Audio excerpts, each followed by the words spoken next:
Λοιπόν, πάμε να δούμε μία πριονοκορδέλα μετάλλου Parkside. Αυτή είναι η δεύτερη που παίρνω. Η πρώτη είχε κάποιο πρόβλημα, δεν έκοβε ίσια.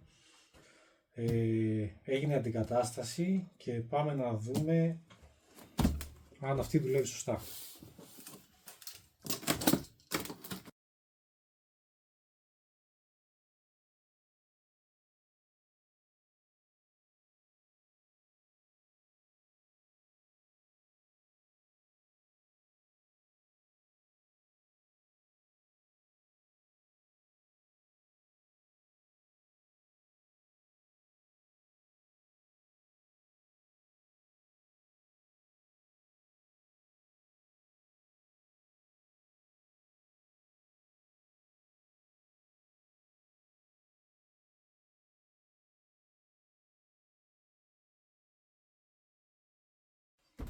Λοιπόν, το έχουμε συναρμολογήσει.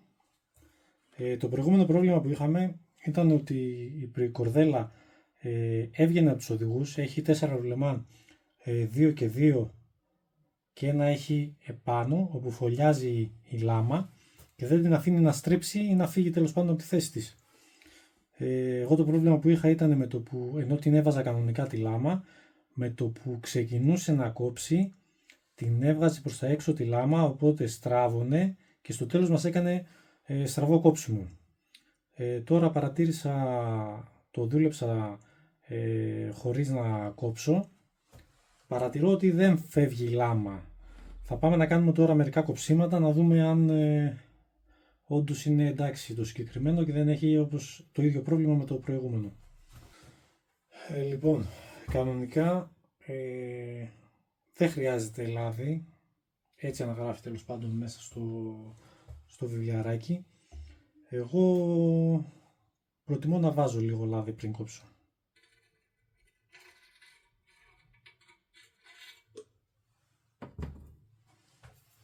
Λοιπόν, πάμε να δούμε.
Λοιπόν, από ό,τι βλέπουμε,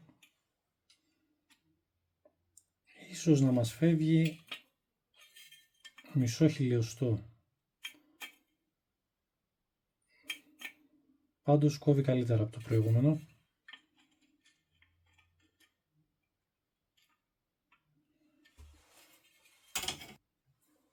Λοιπόν, θα κάνουμε και ένα κόψιμο τώρα φάλτσο, να δούμε και στο φάλτσο τι κάνει.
Λοιπόν, από ό,τι βλέπουμε, αρκετά καλό στο φάλτσο. Το προηγούμενο έχανε πάρα πολύ, αυτό χάνει περίπου μισό χιλιοστό. Εντάξει, δεν είναι τόσο πολύ για κάποιον που κάνει ερασιτεχνικές δουλειές και το χρησιμοποιεί ερασιτεχνικά. Οπότε είμαστε καλά, πολύ καλύτερο από το προηγούμενο. Λοιπόν, ένα άλλο πρόβλημα που έχει που λύνεται είναι όταν κόβουμε αυτό εδώ το πλαστικό βρίσκει, με το που κατεβαίνεις τέρμα, βρίσκει πάνω στο κομμάτι μας. Οπότε, τι πρέπει να κάνουμε για να το λύσουμε τώρα, θα το δείξω λίγο πρόχειρα. Λοιπόν, τοποθετούμε μια λάμα για να έρθει λίγο το κομμάτι λίγο πιο έξω. Οπότε, με το που κατεβάζουμε, βλέπουμε ότι είναι αρκετά μακριά η απόσταση. Οπότε, δεν έχουμε τέτοιο πρόβλημα.